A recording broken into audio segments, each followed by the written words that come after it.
반갑습니다. 중생들은 10번 잘해준 은인이라도 한 번만 잘못하면 원망으로 돌리지만은 도인들은 10번 잘못한 사람이라도 한 번만 잘하면 감사하게 여기나니 그러므로 중생들은 은혜에서도 해만 발견하여 난리와 파괴를 불러오고 도인들은 해에서도 은혜를 발견하여 평화와 안락을 불러오나니라. 이상은 대종경 요음품 33장에서 말씀하신 대종사님 법문입니다. 중생은 해만 발견해서 난리와 파괴를 불러오고 도인은 해에서도 은혜를 발견하여 평화와 안락을 불러오나니라. 대종사님은 요음품 33장에서 인생에 대한 위와 같은 두 가지의 태도를 말씀하시고 있습니다. 하나는 해만 발견하는 것이요, 또 하나는 은혜를 발견하는 것입니다. 해만 발견하는 사람을 중생이라고 하고 은혜를 발견하는 사람을 도인이라고 하셨습니다. 이 법문에서 도인이나 또 중생이냐가 중요한 게 아니라 더 중요한 건 뭐냐면 해만 발견하는 사람한테는 무엇이 온다고요? 난리와 파괴가 불러오게 되고 은혜를 발견하는 사람한테는 평화와 안락이 불러오게 된다는 사실이 정말 중요한 사실입니다. 교도님들은 난리와 파괴와 평화와 안락 중에 어떤 것을 불러오고 싶으세요? 나는 기어코 난리와 파괴를 불러오고 싶다라고 하시는 분 한 명도 없으시죠? 우리는 누구나 다 난리와 파괴는 오지 않았으면 하고 평화와 안락이 제발 찾아왔으면 하는 마음을 다 갖고 있습니다. 두 부부가 있었어요. 이제 두 부부가 막 이제 웨딩 마치를 올리고 이제 신혼부부 생활을 시작하고 있는 시점이 되는 겁니다. 근데 한 부부는 어떤 부부였냐면 눈에 콩깍지가 단단히 씌어가지고 그러면 어떻죠? 뵈는 게 다 이쁘기만 한 거예요. 단점은 이것도 안 보이고 다 그냥 방구 끼는 모습도 그렇게 이뻐. 또 한 커플은 어떤 커플이었냐면 오래오래 친구로 살았어요. 그러다 보니까 잘못한 단점도 알고 장점도 알고 오히려 단점을 방구 끼는 모습을 더 잘 알고 있는 부부였어요. 이제 결혼을 해가지고 결혼 첫날에 두 커플 다 이제 서로 약속을 했는데 서로 콩깍지가 씌어가지고 너무 좋았던 커플은 우리가 이렇게 살다 보면 너무 발전이 없을 것 같은 생각이 드는 거예요.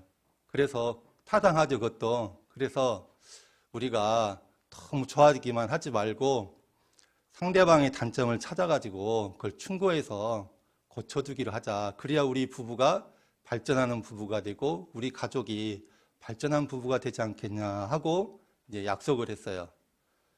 또 한 커플, 어떤 커플이죠? 친구였다가 이제 부부가 되는 이 커플은 뭐라고 약속을 했냐면 우리가 너무 이물 없이 잘 알다 보니까 서로 상대의 단점만 볼 수가 있다. 그러기가 쉬우니까 이제부터는 상대의 장점만 찾아가지고 그걸 칭찬하면서 살기로 하자 하고 약속을 했어요. 그래가지고 몇 년의 시간이 흘렀어요. 근데 이 두 커플 중에 한 커플은 이혼을 했어요. 어떤 커플이 이혼했을까요? 1번 커플이다. 콩깍지가 신 커플이다 하는 분들. 아니다. 친구였던 커플이다. 정답은 콩깍지가 씌인 커플이에요. 왜 그랬을까요?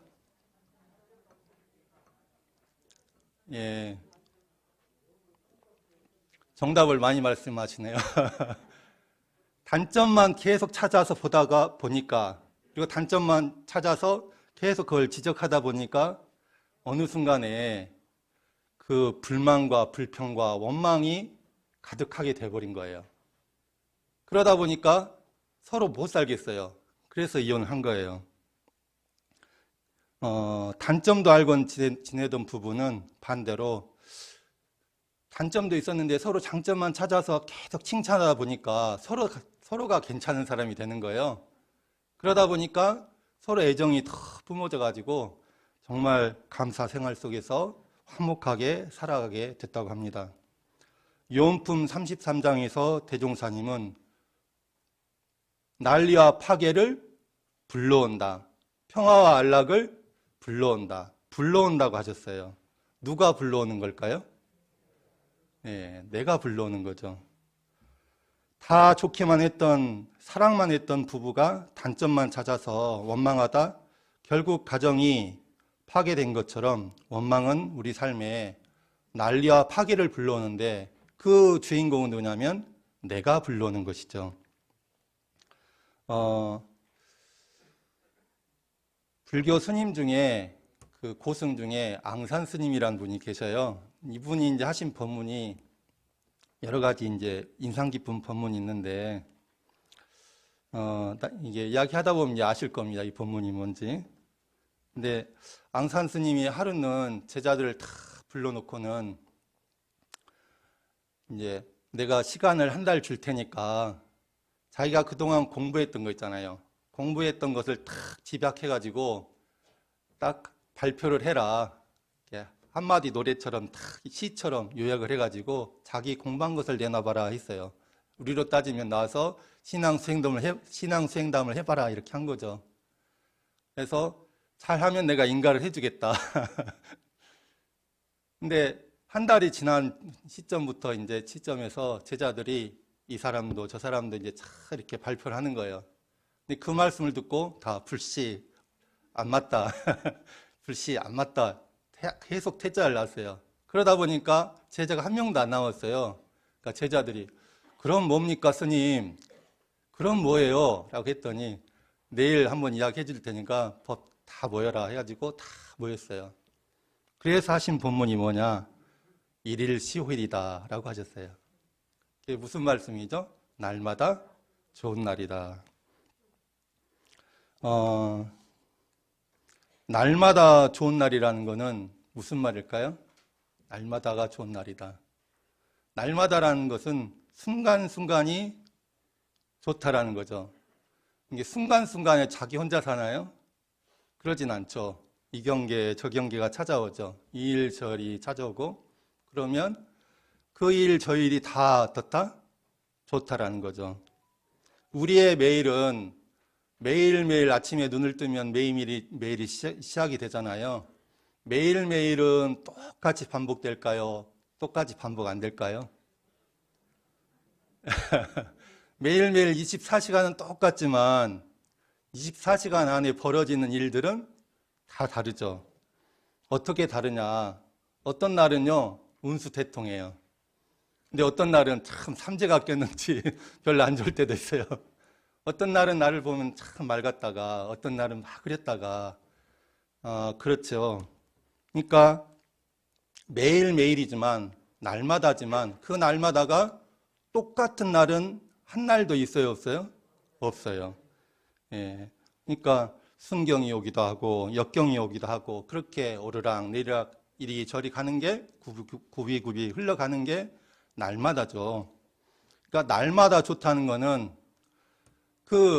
이런 날도 저런 날도 맑은 날도 흐린 날도 순경이 온 날도 역경이 온 날도 다 좋다는 말인데 그러면 날마다 좋은 날이라는 거는 바깥의 경계가 날마다 좋다는 것일까요? 아니면 그 경계를 대하는 내 마음이 좋다는 것일까요?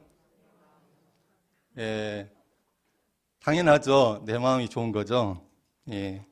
정산종사님께서 응기편 61장에서 말씀하시기를 구미가 있으면 소사체경도 오히려 달아서 몸에 영향이 되고 구미가 없으면 고량진미도 맛이 없어서 소화불량을 일으키나니 자신에게 도가 있으면 역경도 능히 좋게 운전하여 복락을 수용할 수가 있고 자신에게 도가 없으면 순경도 나쁘게 운전하여 재앙에 미천을 짓는 수가 있나니라. 그러므로 세상 살아나가기에 재미있고 재미없음이 없는 것이 밖에 경계만 있는 것이 아니요 실은 안으로 자기의 도력과 도움이 유무에 달려있나니라고 하셨습니다. 세상 살아나가기가 어떠세요? 앙산 스님처럼 날마다 좋은 날이세요? 아니면 날마다 죽것이오예요? 어떠십니까? 저는 솔직하게 말해서 날마다 좋진 않은 것 같아요. 예. 세상 살아나가기에 재미있고 재미없음이 바깥의 경계만 있는 것이 아니라 안에 실은 안으로 자기의 도력과 도우미의 유무에 달려있나니라고 하셨습니다. 이쪽에 여자분들 교도님들이 앉아 계시고요. 저쪽에 남자 교도님들이 앉아 계시잖아요. 100명씩 뽑아가지고 줄다리기를 했어요. 남자 교도님들 쪽 이길까요? 여자 교도님들 쪽 이길까요? 왜 여자가 이겨요? 남자가 힘센데? 왜 남자가 이겨요? 정답은요, 남자도 아니고 여자도 아니고 그날 힘센 쪽이 이기는 겁니다. 남자들 모아놨는데 죄송하지만 다 힘이 없는 양반만 모여가지고 100명하고 힘센 분 100명 여자분하고 하면은 당연히 여자가 이기겠죠. 예, 그러면요, 마음하고 경계하고 줄다리기 시합을 하면 누가 이길까요? 예? 이것도 당연하게 힘센 쪽이 이기는 거예요.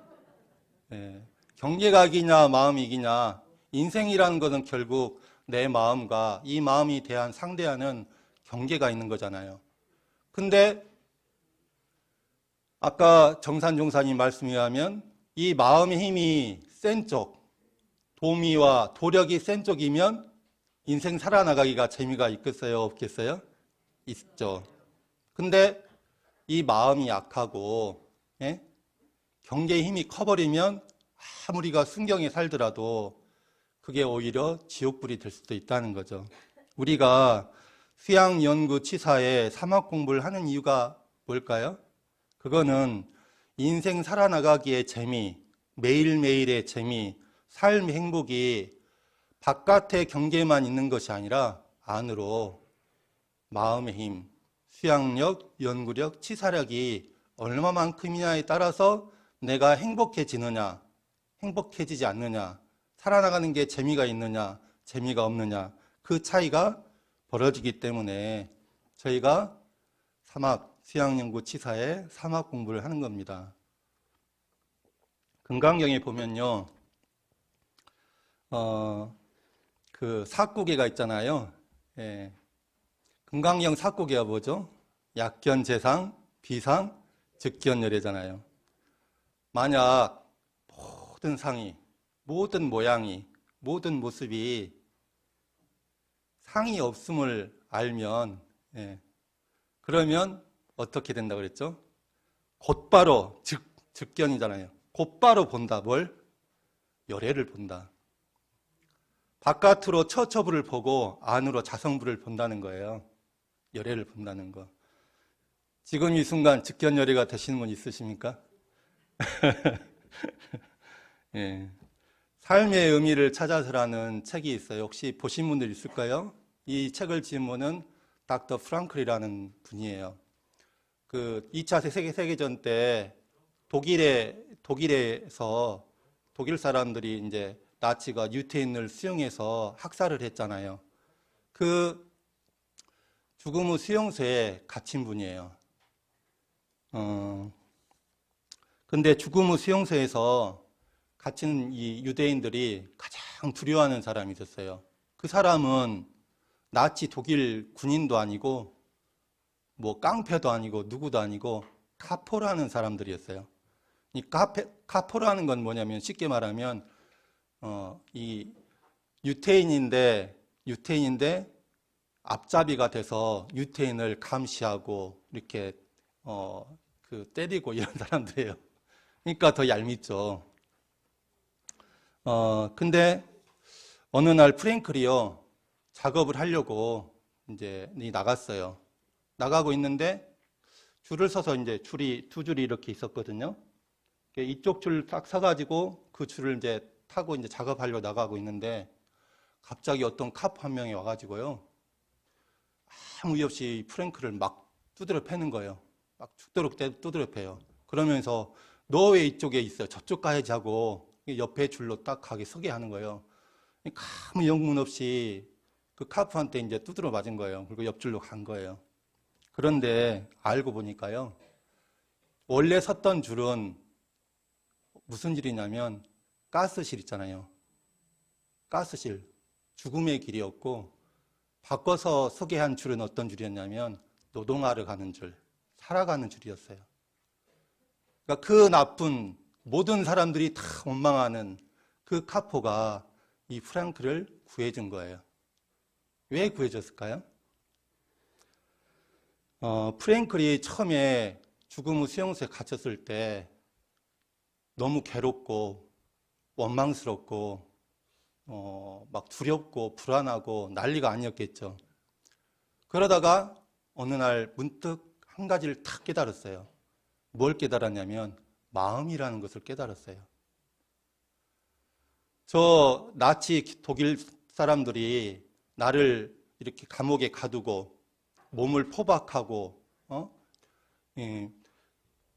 그럴 수는 있지만은 내 마음이라는 것, 내 마음의 공간이라는 곳은 저 사람들이 나를 그 마음 안으로는 들을 수도 없고 이 마음은 묶을 수도 없고 도저히 저 사람들이 내 마음은 좌지우지할 수 없는 것이다. 마음이라는 것은 오로지 나만의 영역이구나 라는 것을 마음이라는 것을 깨달은 거예요.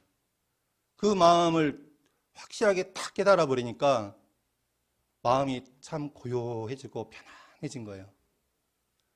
그 고요하고 편안해진 마음이 되고 보니까 그 전에 카포들을 봤을 때는 다른 동료들처럼 막 눈에 레이저를 켜고 막 노래면서 복수의 눈으로 너들 두고 봐 이런 마음으로 그 눈으로 봤었는데 자기 마음을 깨닫고 나서 고요해진 다음에 카포들을 보니까 뭔가 다른 게 보이는 거예요.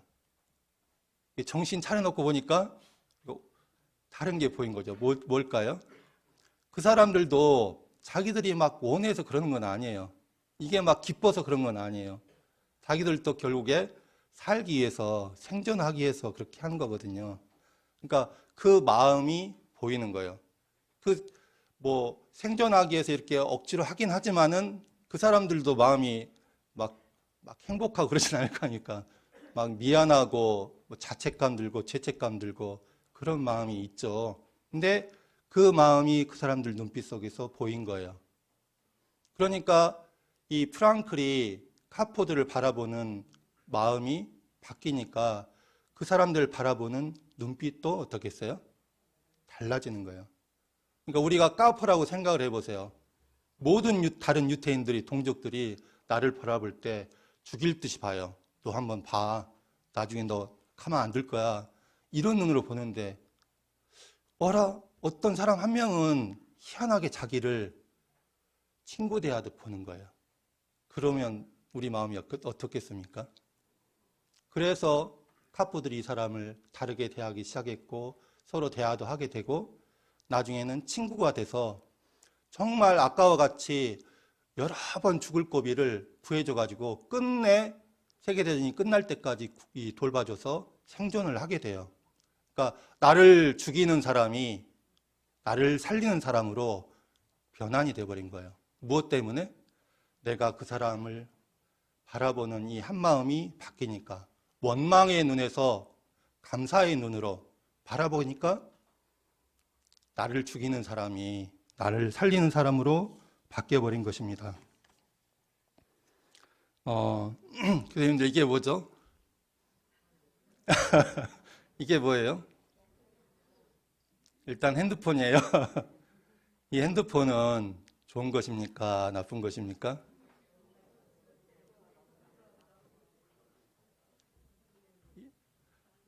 이렇게 하시면 제가 이제 일익교당 떠날 때까지 계속 써먹을 수 있습니다. 예. 이거는요, 좋은 것도 아니고, 나쁜 것도 아니고, 그냥 이것이에요. 예. 그러면요, 이 자리에 앉아있는 나는 좋은 사람이에요? 나쁜 사람이에요? 아직도 좋은 사람이라고 한 거 보니까 다음 주에 또 한번 써먹을 것 같습니다. 나도 좋은 사람이다, 나쁜 사람이다가 규정되어 있어요, 안 있어요? 그냥 나예요. 그럼 옆에 있는 이분은 좋은 분이에요, 나쁜 분이에요? 좋기도 하고 나쁘기도 하다 하시니까 다음 주에 또 써. 그냥 이분이에요. 예. 대종사님은 성리품 2장에서 말씀하시기를 사람의 성품이 정한즉 선도 없고 악도 없으며 사람의 성품이 동한즉 능히 선하고 능히 악하나니라 하셨죠. 우리 마음이라는 건요, 어떤 성격이라는 거는 규정된 게 없어요. 정할 때는 선도 없고 악도 없고 아무것도 없고요.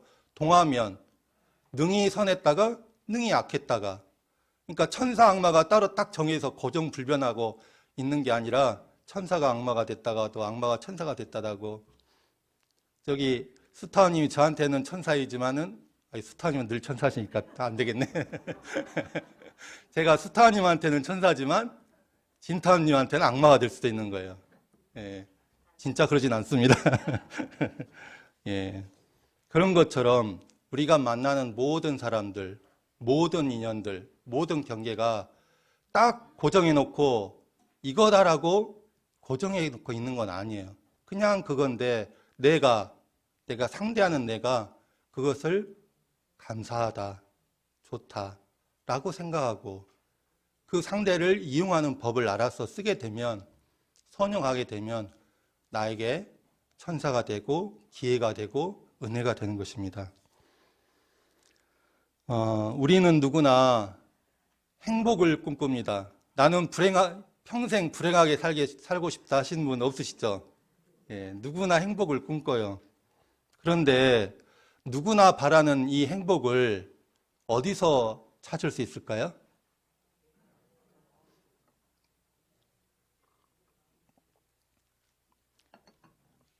그거는요, 지금 있는 그대로의 내 현실을 감사하는 곳에서 생깁니다.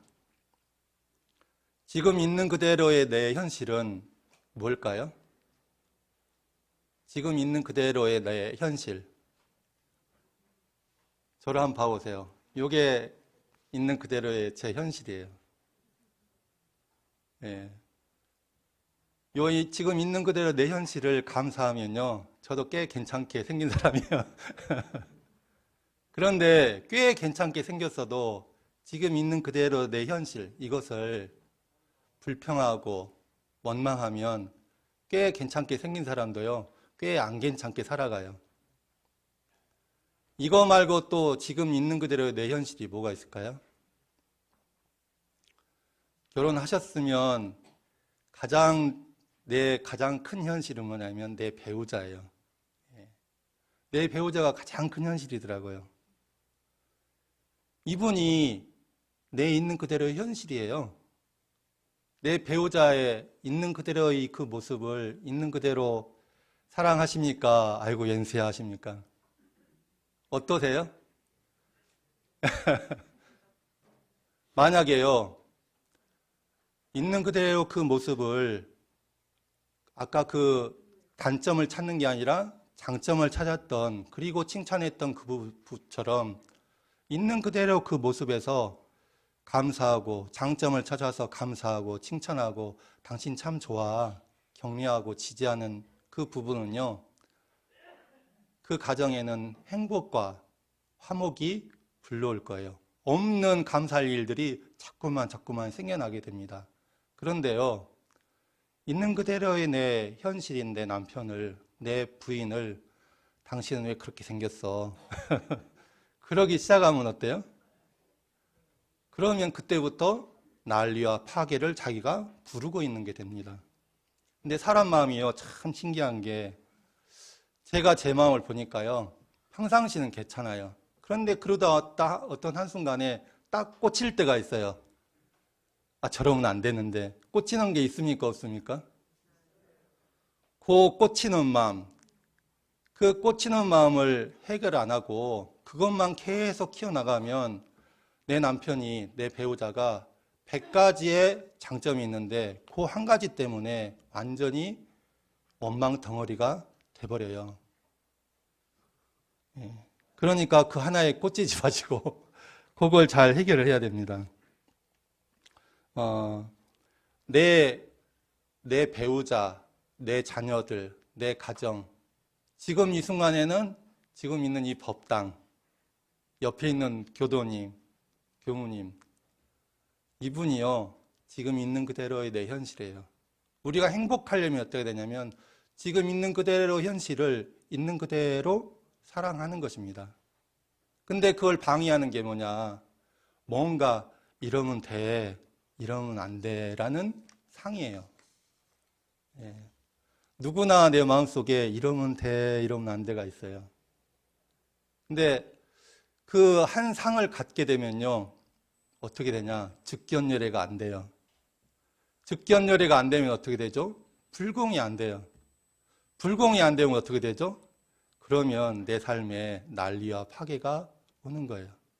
그런데 그 한 마음을 내가 탁 멈춰서 내려놓고 내가 어떤 경우에서라도 감사를 발견하고 은혜를 발견해서 감사 생활을 하게 되면 내 삶에 즉견열애가 돼서 부처님이 내 삶에 오시게 됩니다. 은혜가 내 삶에 찾아오게 돼요.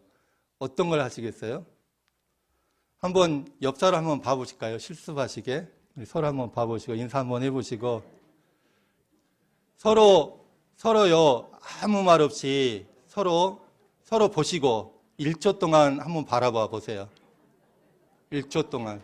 준비 시작. 그냥 바라보지 마시고 이분한테는 어떤 감사할 점이 있는가 찾아 한번 보세요. 찾아지신 분 있으세요? 갑자기 하려니까 안 찾아지죠? 그러면 그때는 이렇게 해보세요. 그냥 감사합니다. 감사도요, 감사를 발견하는 것도 습관이 돼야 돼요. 버릇이 돼야 돼요. 우리가 감사하는 습관, 감사하는 버릇을 만들기 위해서 뭘 하죠? 우리가 한 줄 감사일기 쓰시죠? 매일매일 한 줄 감사일기 써보세요. 딱 한 줄이면 돼요. 오늘 하루 1분만 시간 내서 써보세요. 1분 시간 낼 수가 없는 분, 내가 너무 바빠서 1분도 시간을 못 낸다, 없으시잖아요. 1분 시간 내서 오늘 하루 감사할 일이 무엇이 있었는지 찾아봐서 한번 감사일기를 잘 써보시기 바랍니다. 저는 오늘 지금 이 순간 교도님들께 감사하는 점은요, 이렇게 초롱초롱하게 교무님 참 멋지다 하는 마음으로 사실이거나 아니거나 바라봐 주셔서 너무 감사합니다. 이상으로 설교 마치겠습니다.